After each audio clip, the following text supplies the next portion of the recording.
So today I'm going to show you how to make a duck in Blender.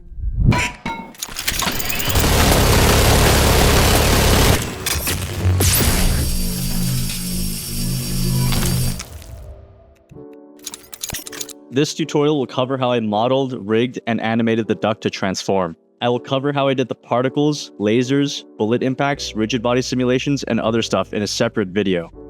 This tutorial will be for those with an intermediate to advanced understanding of Blender. You should be comfortable with hard surface modeling and basic rigging techniques. If you need a quick modeling refresher, I have an 18-minute long Blender modeling crash course on my channel, link in the description. This video will be very fast-paced and more of a technical breakdown rather than a step-by-step guide. My aim is to teach you my process, not to have you perfectly recreate this animation. Anyway, with that said, let's get to modeling this duck.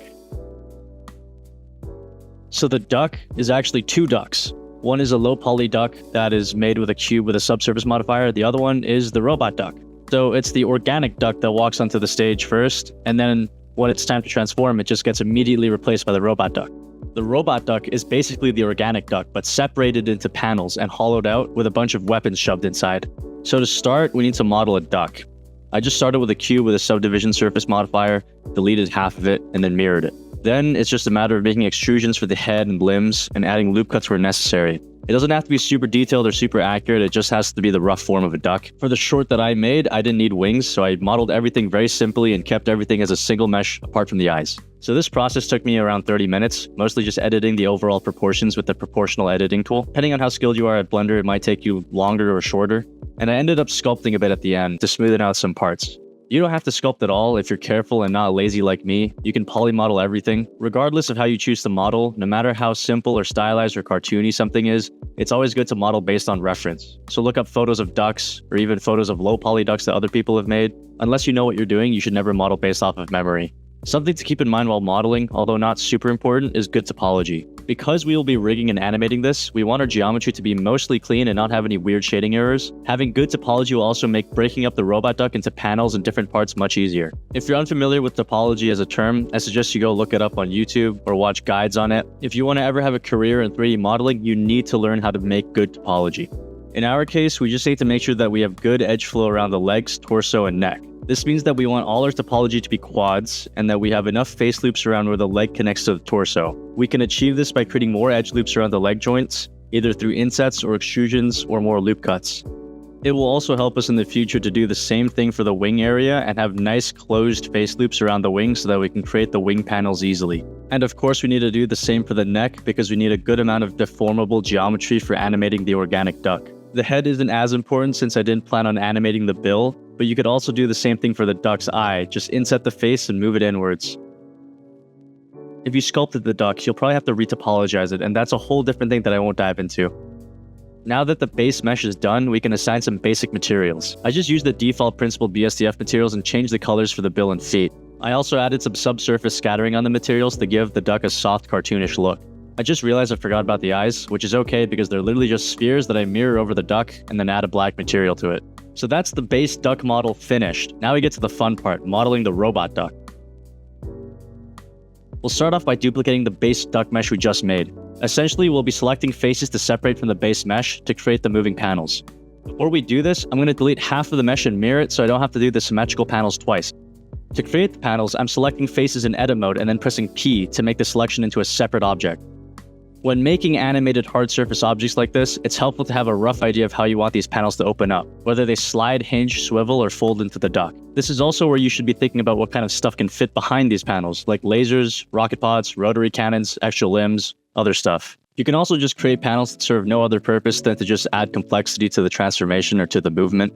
Another thing to keep in mind is that because I'm segmenting the robot duck into different parts, I don't want it to deform organically. This means that I'm going to have to separate parts of the duck that I want to move, like feet and the head. As I'm doing this, I'm also thinking about what kind of joints I want to use to connect these separated parts together. This is where having a good intuition into hard surface modeling and animation can help you identify if the panel or piece can move the way you want, or if it needs more space or a different shape.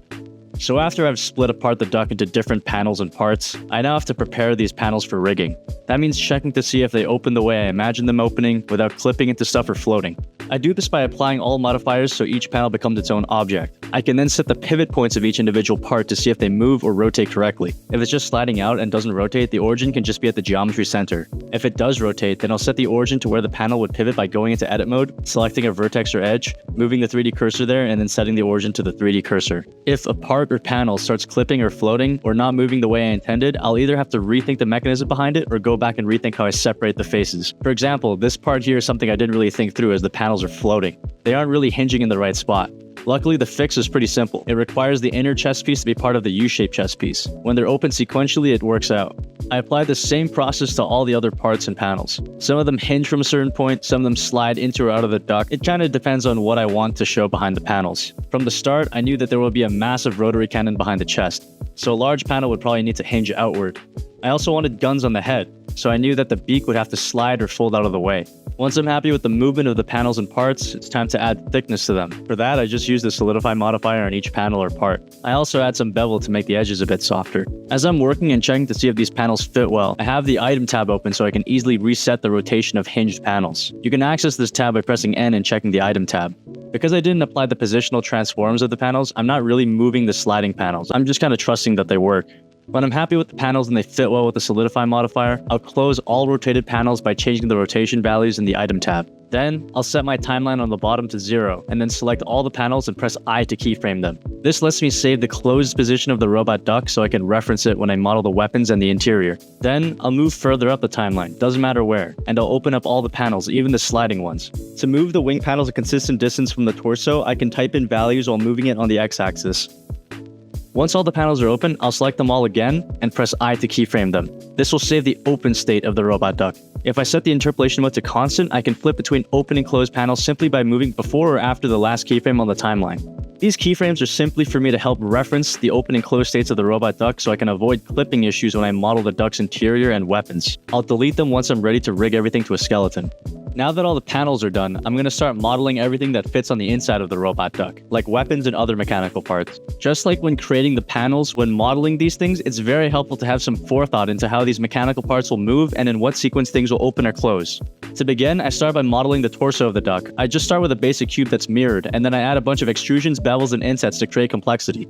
I want this thing to be big enough to hide most of the weaponry inside, so I'm making implied holes for the laser cannons on the back and the wing cannons on the sides.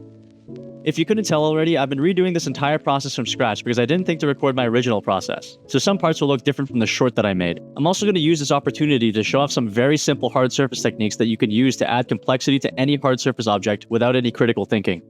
As I said before, using the basic operations of beveling, insetting, and extruding can already add visual complexity to your geometry. You can add loop cuts to divide faces and then extrude those faces to break up the uniformity of a surface. Also, selecting face loops and extruding them inwards can similarly make things more interesting.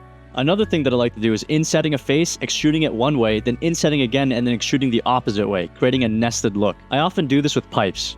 Another thing I like doing with pipes is selecting a face loop, then using check or deselect to select every other face, and then extrude those faces to create a simple gear effect. As I'm modeling, I'm consistently checking the proportion of things to see if they slide and fit the way I intended to.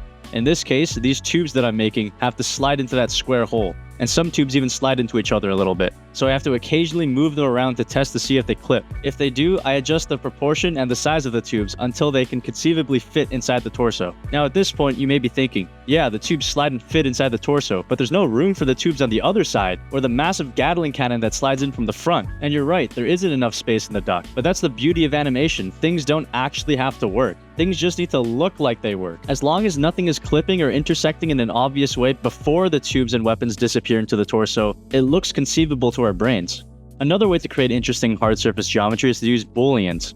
I'm using the hardops add-on for this, but you can get free add-ons like booltool to do booleans quickly. The main boolean operation I use for hard surface modeling is boolean differencing, which is taking one geometry and subtracting it from another. Here, you can see me creating the notches for this muzzle brake by boolean differencing two perpendicular rectangles from the muzzle. Although using booleans often leads to messy topology and n-gons, for the purposes of this short animation, any bad geometry won't be noticed, especially for hard surface models. Now that I've modeled the barrel, like before, I'm constantly testing to see if things fit. In this case, the gun barrel has to telescopically shrink down to be able to fit within the square hole of the torso. I'm also constantly flipping back and forth between the two keyframes I made of the panels to see if what I modeled works when the duck is both open and closed. I'm going to do a final check by sequentially moving all the parts and closing up this portion of the duck. Since I know this mechanism will work on one side, I'll know that it'll work on the other side too, but I won't mirror it over until I've finalized other moving parts of the transformation. So now I'm going to move on to the rotary cannon or Gatling gun in the front of the duck. I'm using the same techniques I talked about before, like beveling, adding loop cuts and extruding, insetting, and occasionally using booleans. Similar to the wing cannons, I'm sticking with simple starting shapes like cubes and cylinders. I'm making the rotary cannon telescopic, so I'm using the same technique of nesting different parts within each other. To make the multiple barrels, ArtOps has a handy tool that lets me make circles from vertices, so I use that on an octagon. At this point, I'm noticing that I've made the chest panels too big, which made the rotary cannon look really small. So now I'm going back and breaking up the chest panels to be smaller. As a result, I'll be creating new panels, so I'm also figuring out how these panels will move. I have to redo the keyframing for these new panels so that they open and close along with the other panels when I scroll through the timeline. Even after doing this duck twice now, I'm still making mistakes. That's why I kept saying it's helpful to have some intuition on how mechanical things move, so you don't have to be like me and have to go back and fix things. Now, I'm just adding a few more agreeables and random pipes to fill in the inside with more visual clutter. After I'm happy with it, the process is the same as the previous cannon. I'll test out the moving parts to see if anything needs adjusting.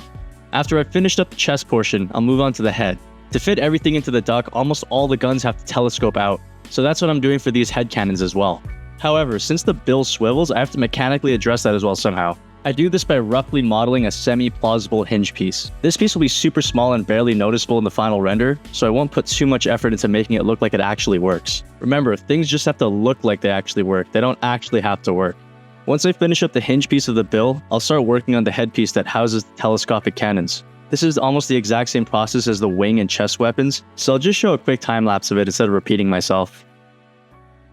Whenever I do hard surface stuff like this, it looks like I'm turning my brain off and randomly adding extrusions and bevels everywhere. However, the majority of the duck is smooth and clean, so there's still a good balance between high detail and low detail. The random complexity of the mechanical pieces are offset by the smoothness of the duck. Anyway, once I'm happy with how it looks, I'll do a final check to see if everything fits by moving everything back into the head and then scrolling through the panel keyframes on the timeline to check for clipping. After that, I'll add some detail to the hinging head panel and then do a final check to see if everything fits neatly inside of the head. Now, it's time to move on to the final weapon, the laser cannons that swivel out from the back. These are a bit tricky to figure out since they need to be lifted out and rotated from the back compartment. The easiest way to do this is to essentially attach the lasers to robot arms. We'll start off by modeling a laser, which I just made from a cylinder. I don't want it to be too complicated or bulky since I plan on having it move a lot to get in and out of the back compartment. After that, I'm going to model some joints that connect the arm to the laser. As I said before, it's good to have a rough idea of how you want stuff to move, so you can sort of guess where the joints need to be and what kind of joints you need. In my case, I think I need a joint right where the laser connects to the arm, and at least one or two more along the arm that holds the laser. You can think of this joint that I'm modeling right now as like the wrist. Then I need an elbow and maybe a shoulder to get everything to fold correctly to fit into the torso. Just like with the other weapons, this process isn't something I usually do in one go. It's a lot of trial and error, and I have to constantly test to see if things will work or not. While I'm modeling, you'll notice that I'm very loose and messy with the joints. I don't much care for how they work, just as long as they look semi-plausible from a quick glance. Now, if you're wondering why I don't just use ball joints and save myself the mess, I find that people tend to see ball joints as unrealistic, so I try to avoid using them. Here, I'm doing the same thing I did with the panels, which is going into edit mode to set the origin of the arm segments so that they pivot around their joints. That way, I can just select them and rotate them around their joints to see if they move the way I want them to before I rig them. A useful trick to help test out pivot points when selecting multiple objects is to go up to the Transform Pivot Point dropdown and set it to Active Element. That way, the origin of whatever object you selected last will be the pivot point whenever you rotate or scale. Anyway, despite the fact that I've already modeled and animated the duck before, I'm still struggling to get everything to work in one go. And even then, as you may have noticed, there's absolutely no way to feasibly fit two of these laser cannons into the back compartment, so we'll have to settle for the fact that they will clip for a split second when the duck transforms. Even though it's not fully figured out yet, I'm happy with how this robot arm mechanism turned out, so I'll add a bit more detail to the laser, and then I'll move on to the final part of the robot, the feet, or the legs. The procedure for the legs is pretty much the exact same as making the arms for the lasers and all the other mechanical components. Have an idea of where the joints are, model it, set pivot points, and then test. My idea for the leg is pretty simple. Have a hinge at the knee, and then have ball joints hidden in the feet and torso. That way I don't have to model them since they won't be visible. Here, I actually want the joint to look like it works since it will be seen in the final render, so I'll take the time to detail some of the parts. Since I know the camera will be filming from a top view, I don't have to detail the underside of the hip or the torso. When testing the joints, for flexible joints like ball joints, especially at the hip, it's a good idea to test the articulation to see if there's any jarring clipping issues. And of course, remember to scroll through the timeline to see if everything fits well when all the panels are closed. Now that we have all the mechanical parts modeled, I'll add some simple metallic materials to all the parts before mirroring everything over. Instead of using the mirror modifier, I'll mirror everything over manually so we can keep the origin points for all of our joints. First, I'll hide all the panels and non-mechanical duck parts. Then, I'll select all the parts that need to be mirrored. Then, I'll select any object that is centered on the duck last, so that it becomes the active element. For me, it was the giant mechanical box that the Gatling gun slides out of. Then, I'll press Shift S and select Cursor to Active. Now, I'll deselect the object in the center and go up to the pivot point drop-down menu and change my pivot point to be at the 3D cursor. Now, I can just duplicate everything and scale up by -1 on the X-axis to mirror everything. To finish it all up, I'll select everything, press Ctrl A, and then apply scale. I'll do a final check to see if everything was mirrored over correctly, and then we'll move on to rigging both of the ducks. We're going to rig the organic duck first. We'll start by joining all loose objects or geometry like the eyes to the duck. Then, rigging the duck is pretty straightforward. I'm no expert at rigging, and honestly half the time I have no clue what I'm doing, but for this rig we essentially just need one bone for the torso and then a bunch of bones for the neck and legs. So I pressed Shift A and added a bone and positioned it roughly at the center of the torso. Then I'll enter edit mode and then duplicate the bone to create the first neck bone. I'll then adjust its position and then extrude a few more bones for the neck and one final one for the head. I'm just eyeballing everything and I don't know if the bones are in the right place or if some of them are redundant. There's definitely a better way to rig a duck's neck, so if you're good at rigging, please share in the comments how I should have done it. Anyway, we're going to repeat the same process for the duck's legs. Again, I have no clue if these are actually how duck joints work, so please look up duck anatomy and stuff if you want to do it right. Now I'm going to fix up the bones a bit by changing the bone roll to 0, which will help when we start making IK constraints. Before I symmetrize the rig, I'll rename the bone so that Blender knows which way to symmetrize. Usually, a suffix like _L or .L is enough for Blender to understand that a bone is the left bone. Since only the legs will be symmetrized, we just need to rename the leg bones, so foot _L, knee _L, and so on. But while I'm renaming the bones, I might as well just rename the neck and head bones just to be organized. Before I symmetrize everything, I'll create a root bone as well by duplicating the torso bone and placing it between the duck's legs. Finally, I'll select all the bones and go to the armature tab, then click symmetrize. To finish off the base rig, I'll parent all the disconnected bone chains to the torso bone, and then parent the torso bone to the root bone. Now the base rig is pretty much done. You could skin the duck right now if you wanted to, but I'm going to add IK constraints to the head and legs because I prefer animating in IK.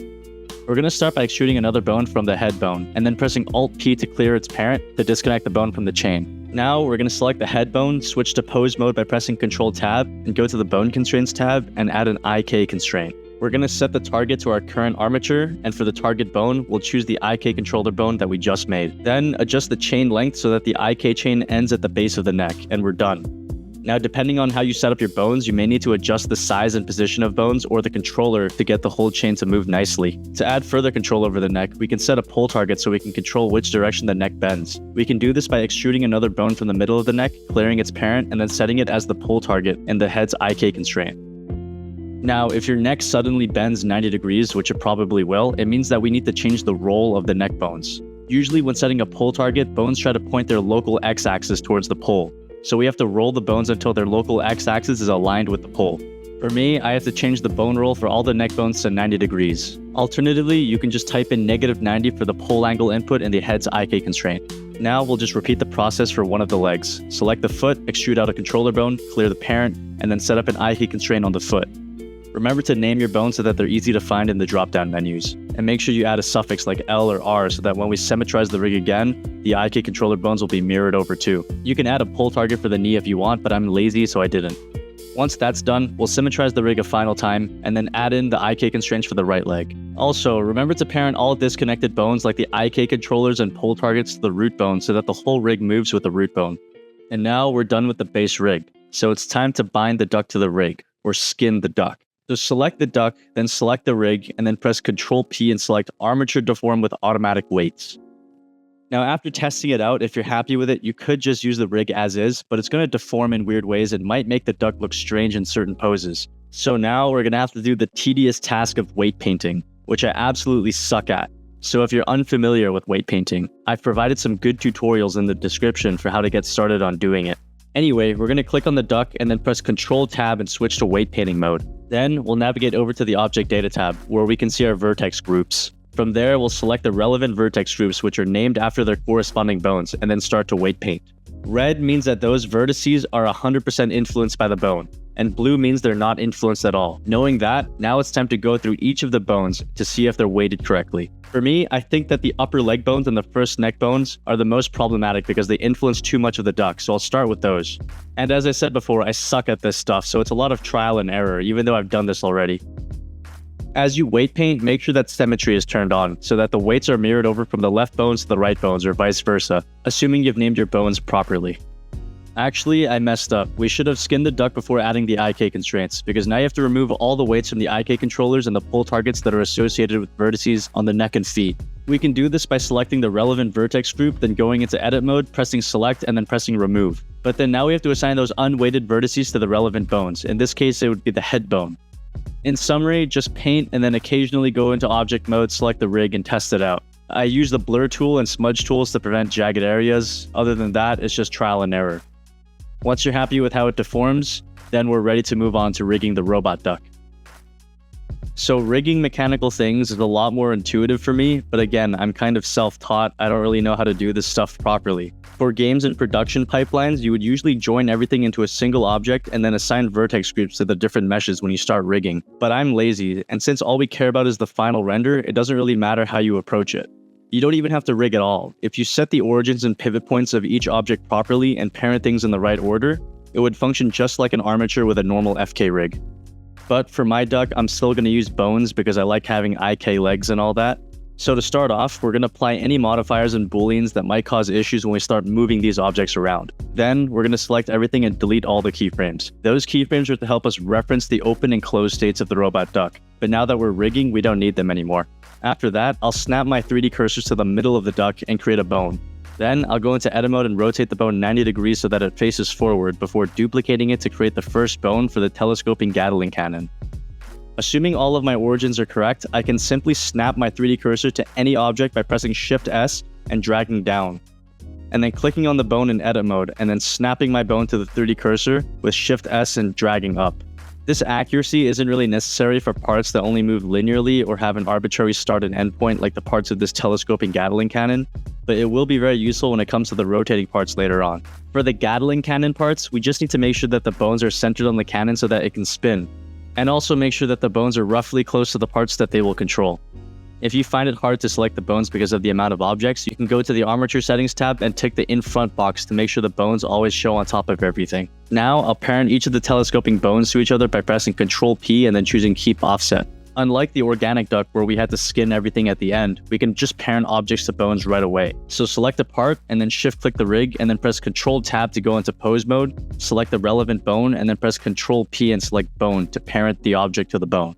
Repeat this process for the other parts of the Gatling gun, and then we can test if the bones move the parts as intended. This is pretty much the same process we'll be using for all the parts excluding the legs and laser cannons. To get bones to accurately line up with parts, I can instead select one face or vertex on one end of a part in edit mode, snap the head of the bone there, then select a face or vertex on the other end of the part and snap the tail there. Now I have a bone that runs the whole length of a part. This is mostly useful for parts that are at weird angles, but I'm also just showing it here. Process for the wing cannons is actually mostly the same as the Gatling cannon. I'm just duplicating or trading bones for the relevant parts and snapping my 3D cursor to get the bones where I want them. After that's done, I'll just parent the bones to each other and then parent the objects to the bones to test to see if everything works the way I intended. That's kind of the theme of this video. Just test stuff out constantly and keep tweaking it until it looks like it can work. All that really matters is the final animation. Not everything has to be worked out. We're not engineers. So moving up towards the head, I'm going to do this hinging beak next to show how useful it is to use the 3D cursor to line up bones properly. I'm going to snap the head of the bone to the origin of one piece and then go into edit mode and snap the 3D cursor to an edge and then snap the tail of the bone there. Now I can extrude a second bone and then put the 3D cursor at the end of the second piece to snap its tail there. Doing this messed up the bone roll a little, but I can easily just set it back to 0. We can test to see if this worked out by parenting the relevant parts to the bones and then rotating them. It's always good to test, even if you think it's going to work out because it worked out when you tested it, when you modeled it, but you never know. I always find random stuff that needs last minute tweaking no matter how much I test before I rig. Maybe I just suck at rigging. Anyway, moving up to the head cannons, the process is pretty much exactly the same as the Gatling cannon and the wing cannons. Duplicate or create bones, put them near the relevant pieces, parent the bones to each other, and then parent the pieces to the bones. I'm putting the bones in the middle between the two barrels because I'm lazy and I just want both barrels to come out at the same time. Now I'll move on to this panel on the top of the head. The process is the same as the beak hinge I made earlier. Duplicate a bone, snap the head to the panel's origin, then put the 3D cursor on the other end of the panel and snap the tail there. I'm going to repeat this process for all the other hinging panels around the duck.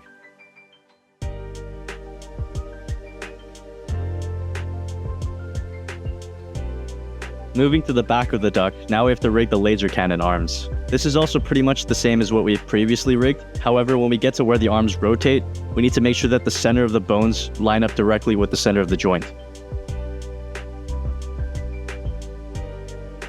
Here, I'm finding it a bit hard to see the right bones with the amount of bones in the background, so I'll make the bone display as sticks for now. Most people like their bones displayed as B-bones or sticks, but I just stick to the default octahedral bones because I think they look nice.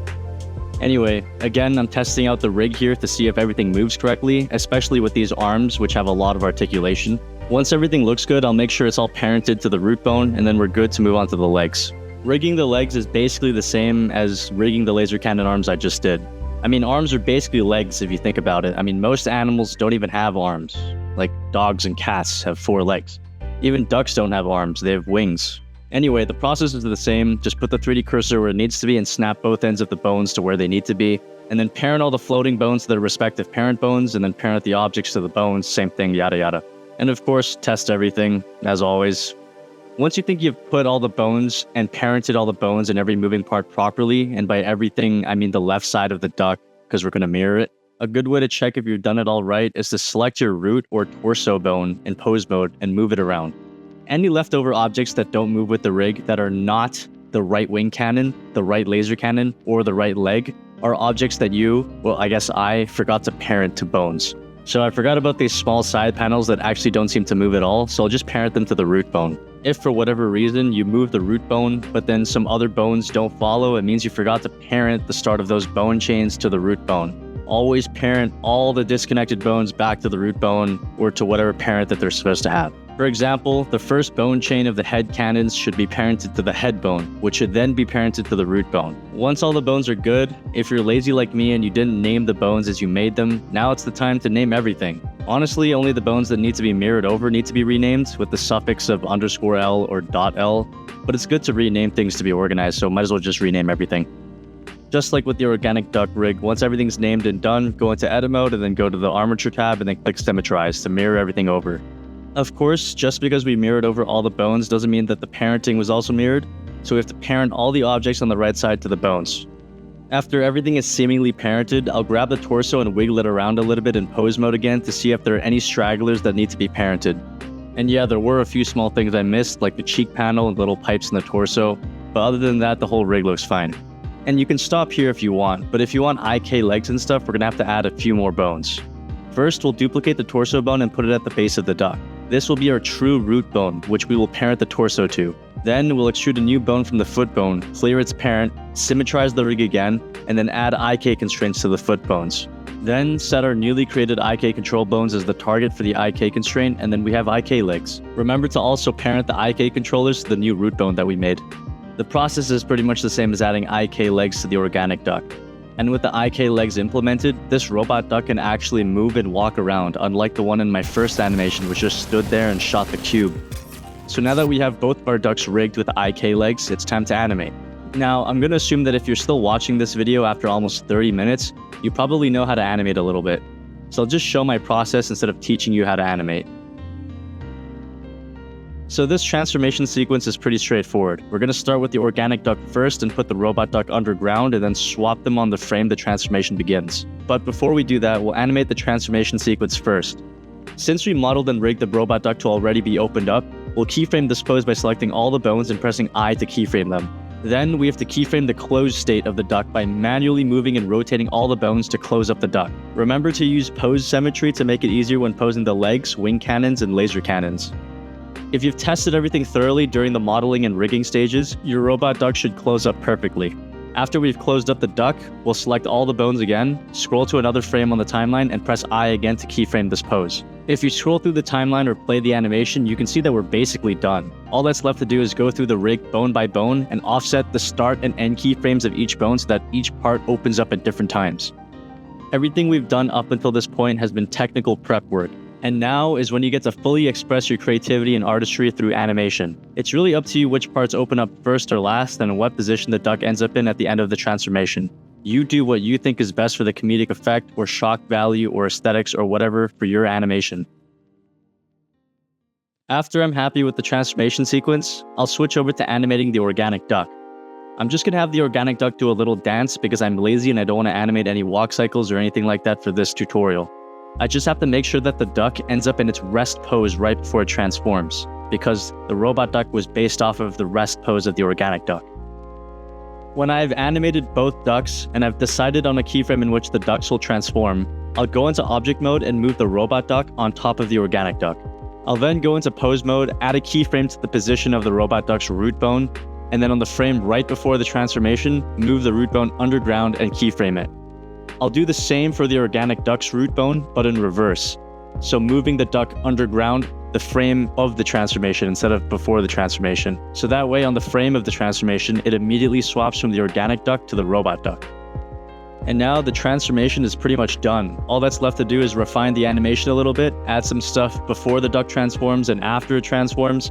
And then now you have this transforming killer robot duck.